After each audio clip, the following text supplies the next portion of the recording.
الله الرحمن الرحيم. جمهورية فدرالك الصومالية مقعد دادوينها الصوماليات محكمة قبل كبنادير قيبت عقابة لانت تشيغا ما أنت أي تاريخ دو تاليح دا بيش سدحاد لما كون أفري لباتنكا محكمة قبل تيدا تشيغا وحي كون واقع ساسي وفاقسن قدو كبغلين لباتن فقردي سدحاد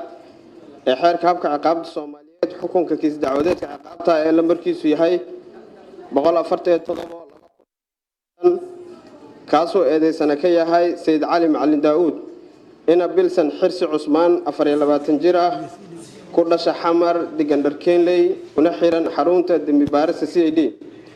كنا إيدي سن قضبادا أفر بقول صدني أفر للآخر قضب كصد سقال فقردي سكوبات حرف بارس سي دي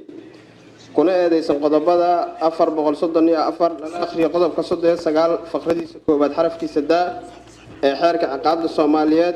هي قضب كأفر بقول أفرتن فقردي سكوبات ولا الآخر قضب كصد سقالات فقردي سكوبات حرف كيسدا حركة عقاب الصوماليات لنا حري شنتي بيش لبعض أفر لبعضنك محكمة قبل كبنادر مركي عركتي إن هذه سنة سيد علي معلن داود ومحكمة كهر عديي إن أسيقا إيو مرحومة أي إستقالين كهر إنت ونفل كدعين إسلها بينكاس markay aragtay in adeeysanu sheegay in xaaskiisu ku dhahday nin oday ah ayaan guursanayaa oo ilmaha ila koriya arintaasna uu ka xanaaqay markay aragtay in adeeysanu sheegay in asiga oo cariisan uu ku dhahay alaabtayda ayaan gubanayaa intii nin kale kugula jiifan lahaa markay aragtay in adeeysanuhu uu shidaal doontay markii intaas ay isdhaafsadeen kadib taas oo cadeynaysa in adeeysanuhu qorsheeyay sameynta faldambiyeedka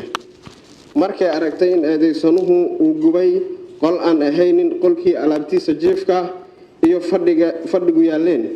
uuna gubay qol aan wax alaab ah aalin haddii laga reebo hal sariir iyo hal joodari iyo armaajeer taasoo cadeynaysa hadduu rabay inuu gubo alaabtiisa inuu ka bilaabi lahaa debka qolka jiifka iyo ka fadhiga ee uuna ka bilaabi lahaynin qol aan alaab aalin markay aragtay in qolka la gubay ay ku gubteen taleefanadii marxuumadda taasoo cadeynaysa in marxuumaddu qolkaas joogtay marka uu gubayay oo ayna gelin markii uu debku qabsaday sida uu ku dooday eedeysanuhu markay aragtay in taleefanada marxuumaddu ay ku gubteen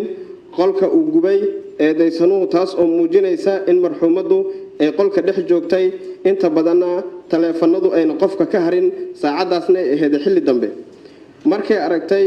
in sawirka marxuumaddu uu ka muuqdo debka gubay jirkeeda oo dhan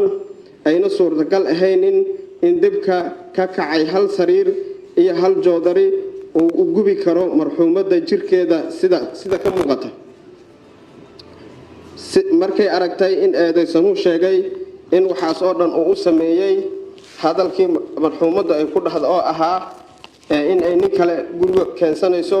oo ay ku guursanayso taasnu ay keentay in uu xanaaqu ka tambadiyo sida uu sheegay xukunka maxkamadda gobolka banaadir iyadoo uskanaysa asbaabta sare ku xusan si waafaqsan qodobka 84 faqradiisa koobaad xarafkiisa a ee xeerka habka ciqaabta Soomaaliyeed iyo qodobka 107 faqradiisa saddexaad ee dastuurka ku meel gaarka waxay eedeysanay Said Cali Macalin Daawud kuwaysa faldambiyeedka ku xusan qodobka 440 faqradiisa koobaad oo la akhriyo qodobka 39 faqradiisa koobaad xarafkiisa da ee xeerka ciqaabta Soomaaliyeed waxay eedeysanay Said Cali Macalin Daawud ku heshay faldambiyeedka ku xusan qodobka 434 la akhriyo qodobka 39 faqradiisa koobaad xarafkiisa da ee xeerka ciqaabta Soomaaliyeed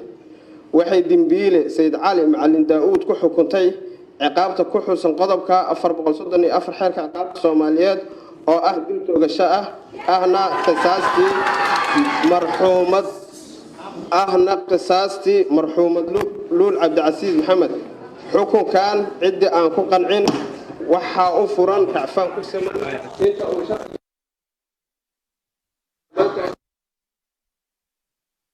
لبكون أفر لباتنك وبالله التوفيق ودي وقل